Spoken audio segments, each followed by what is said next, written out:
آگے مجید فرماتے ہیں کسی کو گالی دینے سے کوئی بھلائی اور عبادت ہوتی.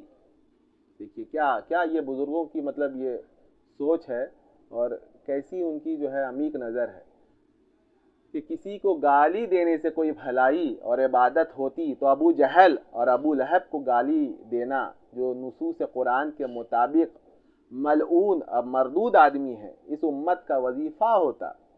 بتائیے اس امت میں کوئی ہے جو ابو جہل اور ابو لہب کو دن رات گالی دے رہا ہو؟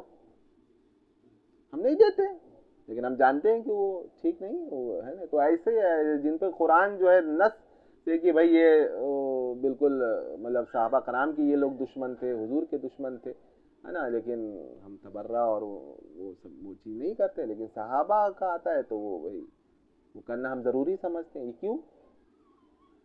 اس سے اسلام کو کتنا نقصان پہنچے گا آپ کو اندازہ ہے؟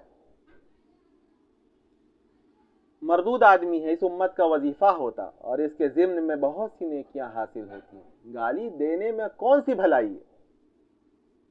مجدد صاحب رحمۃ اللہ علیہ یہ فرما رہے ہیں کہ گالی دینے میں کون سی بھلائی ہے، خاص طور پر اس آدمی کے حق میں جو اس کا اہل اور مستحق نہ ہو. جلد سوم مکتوب نمبر 24 صفحہ نمبر 1329/77.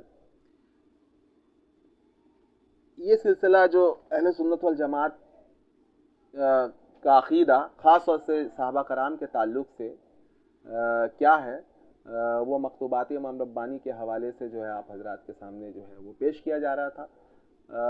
اب مکتوبات امام ربانی کا مطالعہ تو جاری رہے گا، لیکن اب یہ ٹاپک جو ہے ہم اس ویڈیو ہی پر جو اس کو ختم کر دیں گے.